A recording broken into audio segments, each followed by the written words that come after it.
Hi everyone, I'm Joanna Penn from thecreativepenn.com, and today I'm here with Charlie Hoehn. Hi Charlie. Yeah. Hey, Joanna. How are you? I'm good. It's great to have you on the show. Just a little introduction. Charlie is the author of 5 non-fiction books, including Play It Away, A Workaholic's Cure for Anxiety, and Play for a Living, which I have right here. Oh, awesome. He's a speaker and the host of the Author Hour podcast and head of video at bookinabox.com. So Charlie, just tell us a bit more about you and how you got into writing and publishing. Sure. Well, I grew up in Colorado.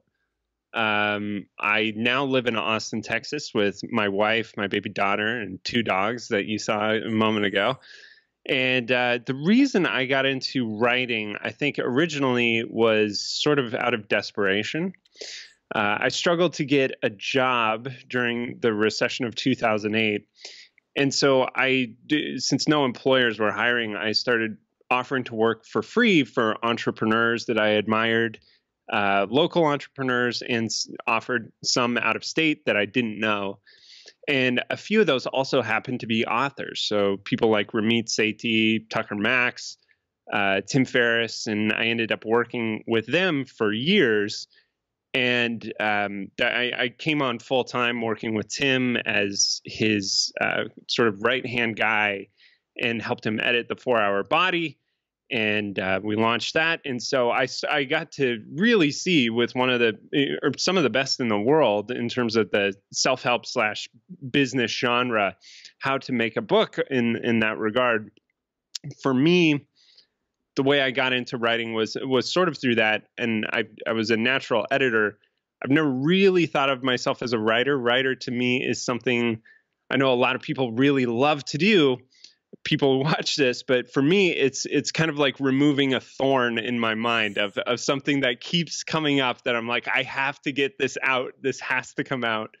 And so that's my style of writing. If I don't get it out, then I feel a little crazy. Well, I actually think that's really common.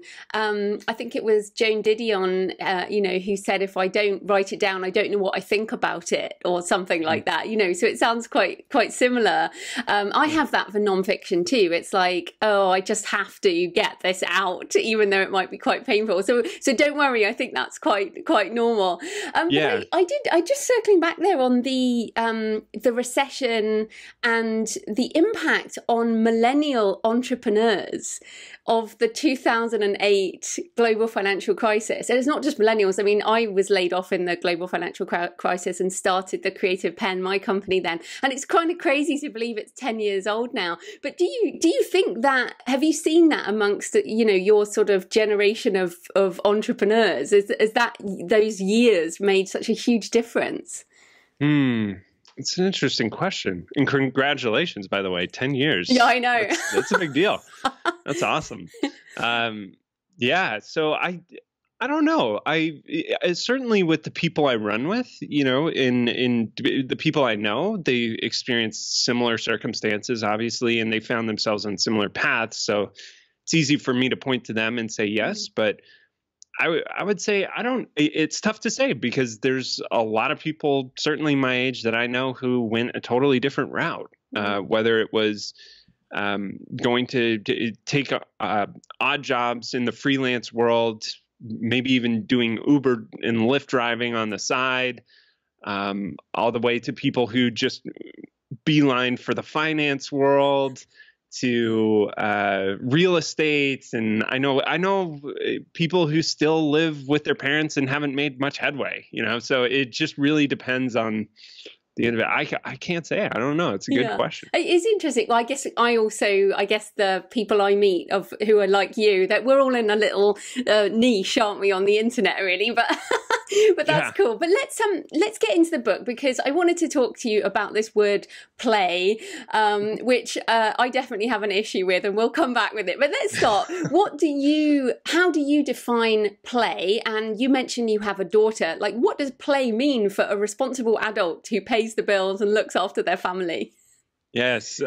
So play to me is kind of the human condition. Like, what you can deny a human being work and they won't work, but you can't deny human beings play. Otherwise, they develop social, emotional, mental handicaps. It's essential to our being. And there's some sociologists who would rather call us, instead of Homo sapiens, man the wise, Homo ludens, man the player, because we play more than any other species. To me, play is what you repeatedly and voluntarily turn to when no one's judging you, no one's grading you, no one's forcing you to do the activity. When the adults weren't around, what did you and your friends consistently turn to? And you did it just because, somebody describes it as it's the stir in the drink. It's the thing that you do because it's fun. And so I think to me, play is just, it varies from person to person. Everybody's form of play is different. We all have different types of play that we're consistently drawn to. But that's play to me. It's a very human thing. It's a very mammal thing. All mammals do it to learn, to develop safe bonds with each other, to explore their boundaries and to see what's safe. It's how we interact with the world. And like sleep, sleep takes up a third of our day. If we could have evolved to get rid of that, we would have, definitely. But we need it in order to function. And the same thing with play. On the surface, you're like, why? That's not a thing that's helping them survive. But in actuality, it helps us survive and thrive. It is the reason that we're the most successful species on the planet. Well, it's interesting because I was trying to think about my resistance to the word play, and I think it's partly sounds childish. Well, yeah, it sounds childish, but also when I think of play, like my brother is a snowboarder. He plays capoeira. That's what capoeira is, a martial art. They say they play capoeira, even though it's also like his work. He's an instructor, and he, I think of playing basketball. And when I was in my job, one of the feedback I used to get was, Joanna is not a team player. This kind of, so to me, if you say like, what do I like doing? What would I do? What do I do for fun? It's reading, which is kind of, to me, the word play and reading. Now you're defining it that way. It fits. So for me, reading is play, right? Can I have that? Is that okay? Yes, totally. 100%. I challenged my readers a few years back to dedicate a day where they did their form of play. And a few people sent in pictures of them reading books because it's a safe place to get to imagine. Storytelling is arguably the number one form of play that humans are most drawn to. The people who tell the stories rule the world, so to speak. So I think that is absolutely a form of play. Oh, good. I'm glad because, I was that kid who didn't want to do games at school, just wanted to be in the library. And I think a lot of my listeners are those people. And I think and we didn't want to be out in the playground with the other kids. So I think probably that's the issue. And now you've said that, I'm feeling a lot better. So we're all players, and it all just varies. There's no right or wrong. Yeah, and I think that's really important. So now we've established that up front. I also have this discussion with my mum about the fact that we're workaholics. Like, we really enjoy our work. So if we really enjoy our work, because partly for me, reading and writing is also part of my job, right? So how can we, or how should we incorporate play as part of our work, or should it be completely different? I don't think it should be completely different. And I think part of the reason work-life balance is a thing is because so many people hate their jobs. And so work is this thing that they have to do. And life is where they get to enjoy themselves and do the things that are play to them, or they get to decompress and whatever. I believe more in work-life integration. And so the two have to be together. There's no separate. It's just all life. And so I think there's kind of the message with play for a living is not like, hey, let's go out into the woods and create art and live in communes and stuff. It was more, there's a spirit, there's a philosophy that a lot of our greatest workers embody. a lot of the people who've made the biggest impact in our global economy, or a lot of the people who've touched our souls and our hearts, they approach their work through the lens of play. They approach it playfully. And you can bring that spirit. That's a choice. That's something that all of us know how to do because we did it when we were young. And we just tend to forget because the adult world is very structured and rigid. And there are a lot of people who've forgotten themselves who kind of run the show. So that's kind of how I think of it. Yeah. And it's interesting because in Play It Away, you very much talk about your anxiety. And it's interesting because, of course, when I think of Tim Ferriss, and I've been a fan of Tim for years, and I think I would have first heard of you when you were on his blog or something. And I think of Tim as someone who's talked about anxiety as well, and depression, and even suicidal thoughts, like in public. And this is a really big thing, I think, people talking about anxiety. And so how did you recognize the impact of anxiety on your life and then take that into play? Yeah, it's a great question. So I recognized it when I was basically debilitated by it, when my body was crying out like something's really wrong.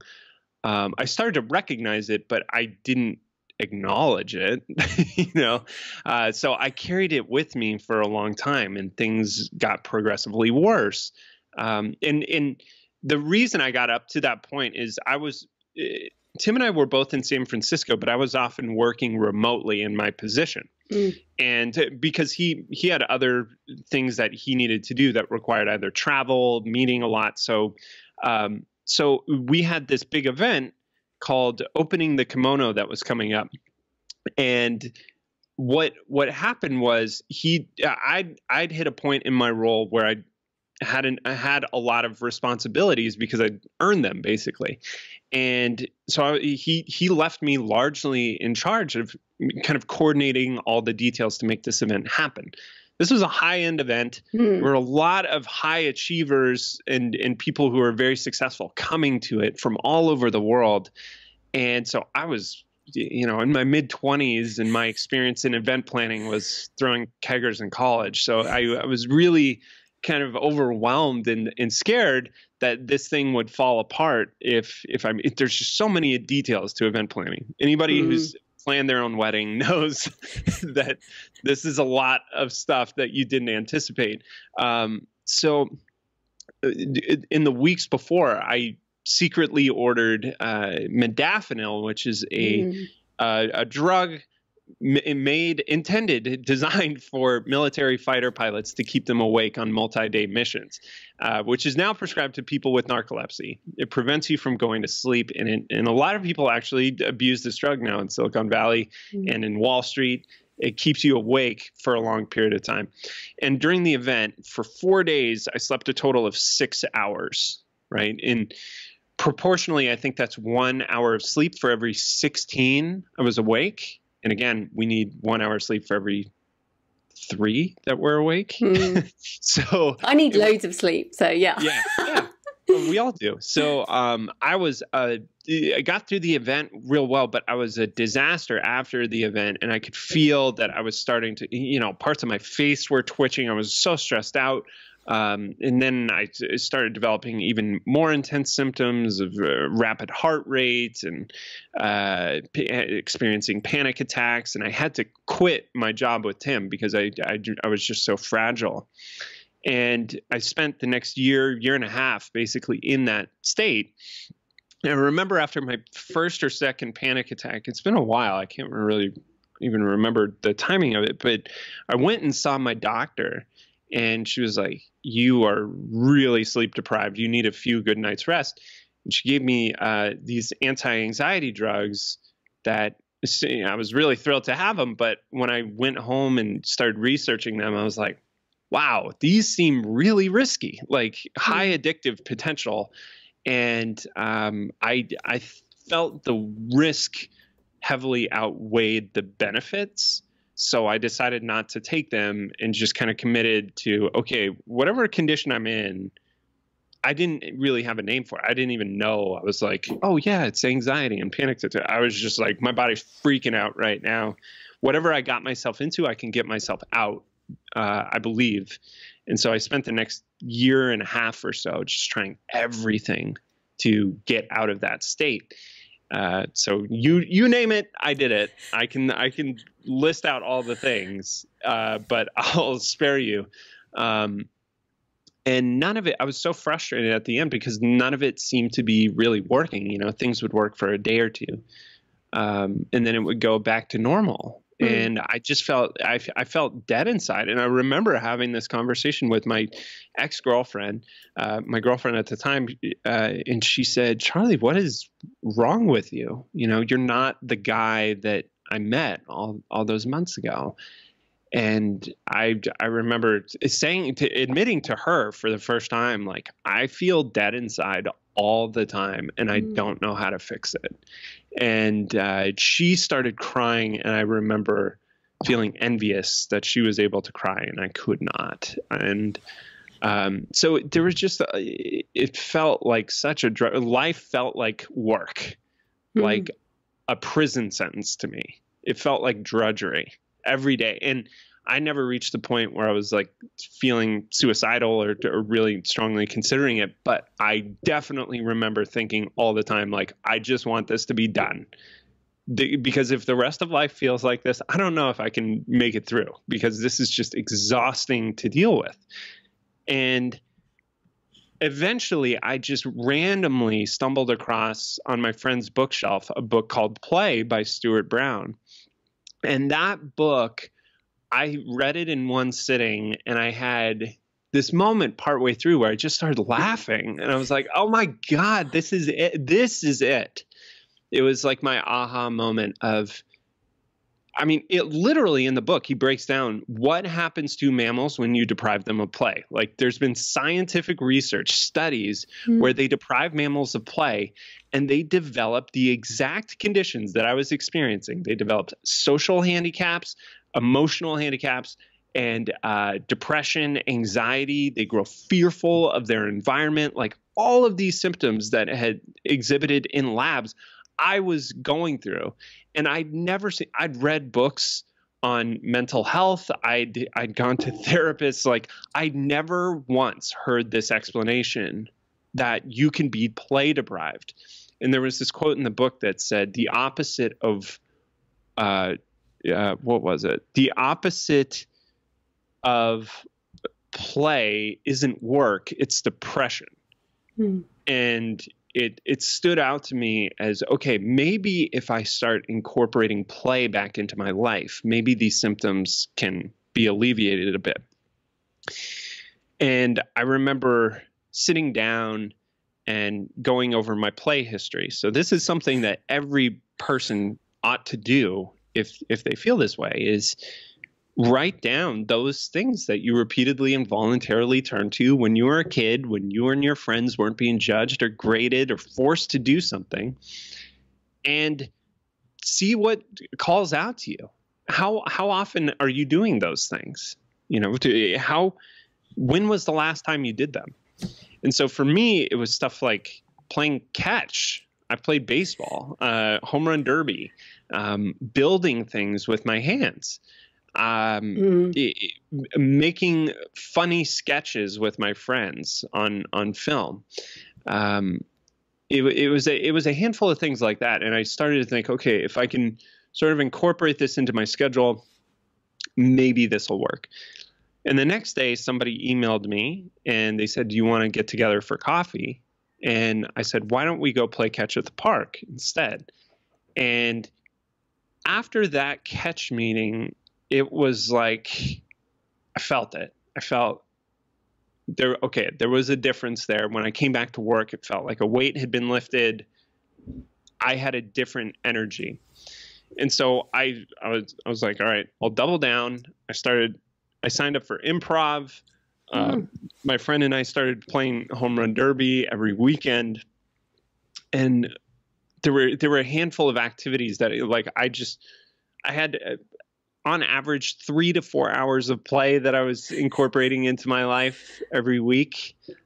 And within a month, I had all my symptoms of anxiety were gone. Like I just didn't feel it. And I remember waking up one day and not even realizing that it wasn't like this grand moment of, oh, my anxiety's gone. It was just like, wait a second, something's different. Oh yeah, I used to feel terrible. I just didn't. And I remember there were so many moments, you know, and during that month where it just kind of clicked that I was acting differently. And I remember being at the grocery store, and before that, I was kind of very robotic, going through, getting my groceries, you know, barely interacting with the cashier and moving on. And I remember she asked for my credit card, and I kind of held it out, and she reached to grab it, and I just pulled it away. And she, you know, we had just kind of a little mischievous interaction. And I remember thinking, like, gosh, I haven't done that in years because I just got so serious. I got so serious about work. I got so serious about life. I got so serious about success. And I was miserable because of it. And play fixed that. Wow. It's a great story, and yeah, really powerful. Especially you talk about like us taking ourselves so seriously, and you interview a lot of authors. You work with a lot of authors at Book in a Box, and you know you talk to them on Author Hour. And I do think the authors take themselves really seriously. Oh yeah. Oh yeah. So what are some of your tips? I mean, because again, you see books that work, books that don't work, books that might change people's lives, and books which really don't. I mean, you've probably seen all of these variations. What are some of your tips for authors, particularly in like, stop taking yourself so seriously? Oh, this is so good. Okay. So, well, it's like, where do I start? You know? So, I mean, one of the things that I actually do on the Author Hour podcast before we start recording, I use it as a little sample of what's to come. I ask them questions that get them out of the space of, you need to answer this perfectly. So I ask, if your book had a soundtrack, what song would be playing while I'm reading it? If your book had to be coupled with a meal or a drink, what would it be coupled with? And what is the perfect setting that I'm having this meal, I'm listening to this song, I'm reading your book, like describe it. And so it forces them to get into this creative mode. What's interesting is I've had a number of authors, and this is just warm up. I tell them these are not going to be used. Like there's no right or wrong answer. They freak out when these questions come because they're like, I'm not good at this. I'm not good at it. Like, loosen up. You know, like you have a lot of fiction writers that follow you, right? Yeah. So they're comfortable in this realm of imagination. I take it. But for the nonfiction writers, I think that is a muscle that can really atrophy over time, especially if you work in industries or companies where you're not being rewarded for being creative and imaginative, but for doing a job. So I think in terms of tips, I really think, even with people with anxiety, depression, I really think every single person would benefit from doing one improv class, just a few hours of your life. And so many people have resistance to this. They think they have to be witty. They think they have to come up with clever things. They think they have to, it's just them on stage with one other person making stuff up. It's not like that at all, especially for the first several classes. It's just group games. And it gets you into this level of comfortability of laughing and being comfortable with failure. And that's a big thing, right? Is with a lot of the authors I speak with, they've put a lot on the line to make sure this book succeeds, and they have these visions, these grand visions that their book is going to be a success right off the jump. And a lot of them have seen authors like Tim Ferriss and Gary Vaynerchuk and James Altucher and whoever that have had these big successes in their eyes right out the gates, or so it seems. For the vast majority of authors, that is not only a ridiculously stressful goal, it's just not even a worthwhile goal for what you're doing. That only makes sense if you are a traditionally published author who's trying to hit bestseller lists. Under no other circumstance does it make sense to kill yourself for several weeks over a stressful launch. It just doesn't. And so I think remembering that books are like seeds, right? That you plant in the right fields of people who could potentially love it, and seeing what happens, that they'll blossom over time. And that you keep planting those seeds to the people that can nurture them and share them with others, and expecting your book to grow slowly over time, and to act like a farmer, I think is a smart way of, rather than like, let's crush it. Like that's just, it's exhausting. It just doesn't make sense. It doesn't make sense. Let go of that stuff. There are so many, I think one of the most underrated things about being an author, and I'm curious what you think about this as well in your experience. I think the most underrated part about being an author is putting something out into the world and seeing what random doors open because of it. It's like you have no idea there's a part of you in the world now that is interacting on its own accord with other people that you have nothing to do with, really. And amazing things happen. Like some of my best friends have come because they read my book and they reached out to me, and they had a connection with me, and they were willing to give things, give services or whatever, help me in some way that they never would have done had I not had something out there. So I think that's, I don't know. Would you agree with that, or is that... Yeah. I definitely think that most of it is not that month of launch. That month of launch is almost nothing in the grand scheme of things. But I think that is a very traditional publishing historic myth that, that month you have to hit the bestseller list and blah, blah, blah to be a success. But I think you're right. This sort of you must get it right attitude, especially of coming on podcasts. You interview so many people. I interview so many people. And, you do have to, some people you have to help through the process because they're so nervous, right? Yeah. But I do want to ask you about vulnerability, because what you've done, I mean, even just in the story you've told on the show, in your books, in your TED talk, you're being very vulnerable and open about your emotional history and your emotional state. And I actually think that is part of the key to a nonfiction author's success. And you see a lot of these books. Is vulnerability and being honest, I guess, the only thing that stands out in a nonfiction book these days, given there are so many? I love that you pointed that out, because it's really true. I mean, anybody who's read a book before can tell when the author's not being upfront and honest about things, right? Or they're just, it's like, who are you trying to? This is BS, right? You're lying. Yeah. They can fool some people for sure, but so the question is vulnerability the only thing that can make you stand out these days? It's a good question. I think, or at least authenticity, if not vulnerability.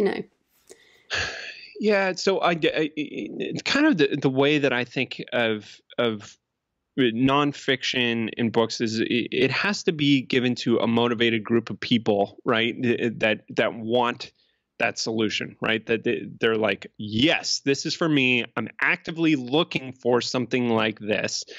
If you have that, that's like 80% of the battle, right?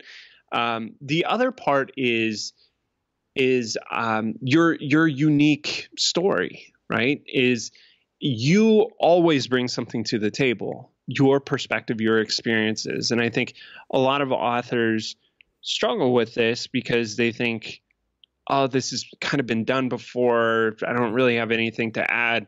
No, just by being you have something to add. I mean, it's not to compare us to like painters, but no one looks at a blank canvas and says, oh, this has all been done. Like every landscape out there has been covered. I'm not going to participate in this. No, you always bring something unique to the table. So I think vulnerability is important and authenticity is important, but that's your story. So. And I did also want to ask you, just because you do work with so many nonfiction authors, about what do you, and of course you have your own nonfiction books. So what do you think is, like right now, the most powerful form of marketing for nonfiction authors? You know, are we at a point where blogging is gone and podcasting is everything, or video or social, or what are your thoughts of sort of right now for nonfiction authors? I really strongly believe that if you're doing good stuff that's worth sharing and resonates with the people who are motivated for that content, it doesn't matter. You know, like pick a medium and thrive in it, right? If you love to do video, or you love to do podcasts, or you love to do blog, just pick one and stick with it. I mean, you can point to examples in every single one of people who've done really well in them. And it's because they found the medium that they love, and they keep drilling, they keep going, and so you don't necessarily have to have a podcast because you know your favorite writers have a podcast. You don't have to start a YouTube channel because, oh boy, YouTube seems to be all the rage these days. Just pick one that you know you'll really love. And it's taken me, I mean, obviously the benefit of having an email list, I think, cannot be overstated. That is the business communication tool. So if you want to move the needle, like in terms of having a sustainable career, there's nothing better than building a list, in my opinion, still. Having said all that, it's taken me a while to really figure out the things that I like, you know. I mean, I love to do video. You can't see it, but I mean, I've got all this video equipment over here, and it's arduous, it's time consuming, it's really tedious. But it's my preferred medium. So if you haven't found your medium, keep experimenting and find the one that you want to deal with the pain of it, because the struggle's fun. Yeah, the frustration is the process, not just part of the process. And I do think, yeah, that's really interesting. And I think that's what I was trying to get to at the beginning when I was talking about work is sometimes play, because it's sometimes the outcome. Like when I finished a novel, like when I'm writing a novel, it really doesn't feel like play, like what I would define as play. But actually, when you look at it later, it's like, well, I really love doing that. Yeah, the same with your film, I presume. Exactly. I think you're hitting upon something really important, which is it doesn't always have to feel fun to be play, right? Like play can be serious business too. But the I think element that we tend to neglect, because the advice obviously that we always get is like find your passion, and it feels like you never have to work a day in your life. I don't necessarily think that's true. I think you have to find what you love to struggle with as well. What you're not only willing to endure, but you like to endure, because it's you always feel like you're growing or uncovering something new. And that's my personal draw to video. Whereas with other mediums, I felt like, you know, whatever. I don't have a strong desire to continue to grow in it. But with video, I always do. And it's been that way for over a decade. No, I think, and that's really important. And I love that. I think that's great. I do have just a couple more questions. You have a daughter now, right? You have a young daughter. How has having a child changed your attitude to play, or how has that helped, I guess, in some way understand play? Because we often think, well, children play, that's what they do. Yeah. It truthfully, I don't think it's changed my attitude at all. If anything, it's just a daily reminder. You know, it's the same and I know people hate when you compare dogs with kids, but it's the same with dogs. Dogs are playful too. So it's just a continual reminder of how important that is to their development. And it always, I don't know if you feel this way, but I always feel like I can reflect whatever energy of the person that I'm interacting with. I can be at their level, right? Wherever they are. And so she reverts me to being like that young in some ways. So it's only changed me in that I act more childish now. Awesome. Yeah. And I think it's so funny because you mentioned the dogs. My husband keeps saying that we should get a dog so that I play more. And now I think maybe I should. Well, you're a very playful person anyway. Oh, you've always struck me as a very joyful, fun-loving person. That's because I love my work. I think it really is. And if you'd have known me when I was the black work wraith, which is what I was like in my old job, I was not fun. But final question. In Play for a Living, which I'll just wave in front of the camera again, which is a very great inspirational book. There's a quote in there by Arthur C. Clarke. It says, the goal of the future is full unemployment so we can play. And I thought this was a great quote right now at this time in history, because we have AI, we have robots, we have automation, we have all this media saying that jobs are going, that what are people going to do with their time? So what do you think about, the future for us, but also like your daughter? Like where is life going, and how can we look forward to it so that we can play? Yes, I'm so glad that you brought up this quote. This is one of my favorite ones in the book. In a little context on Arthur C. Clarke, he was, I believe, the co-author of 2001: A Space Odyssey. He also predicted satellite communication before basically anybody else. Like he was a futurist in the truest sense of the word. Where do I think things are going now? With all the technological advances, these have happened throughout history, right? And in each time that it's happened, there has been this prediction of, certainly humans are going to work less now. And it's actually been the opposite. It's gone the opposite route. We've worked more. And so I think what's likely going to happen is that it's not that we're going to work less. I think our time is always going to be filled with activity that we find productive or meaningful or industrious or whatever. I just think there's so much more of freedom to actually do the things that you want to do and not the things that you have to do, because the cost of living, to certain cities excluded, the cost of living and having a good life, a materially rich life where you have all the things that you need, has never been lower.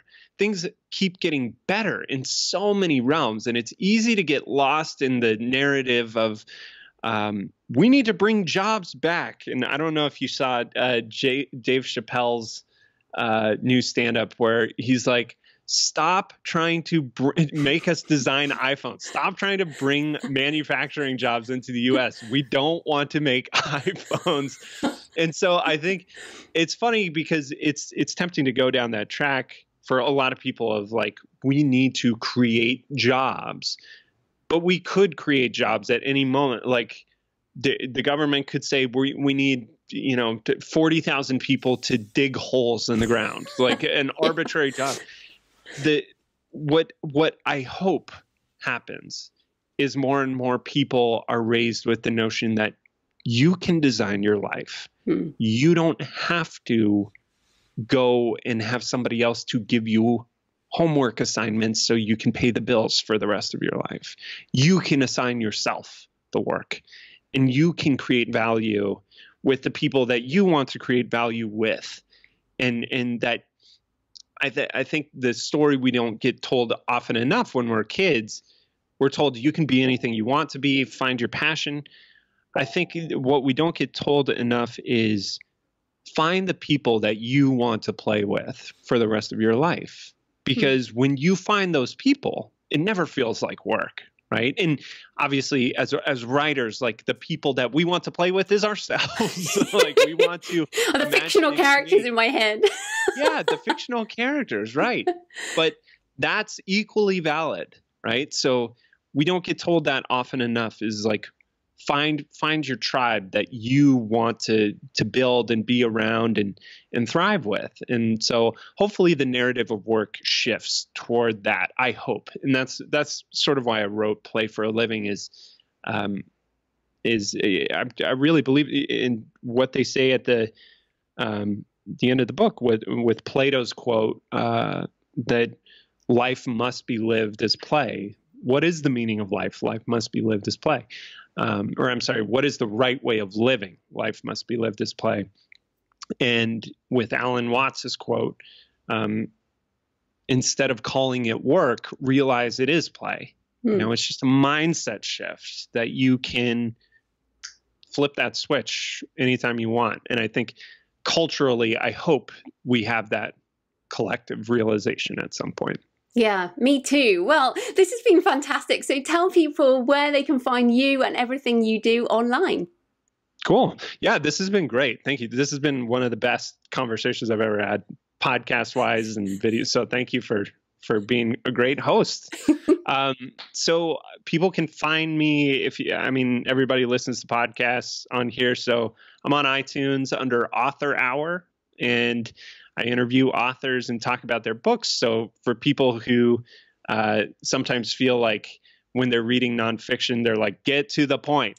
That's the whole point of Author Hours, just to get it all out of them. And then I'm on Amazon and charliehoehn.com. Fantastic. Thanks so much for your time, Charlie. That was great. Thank you. This has been awesome.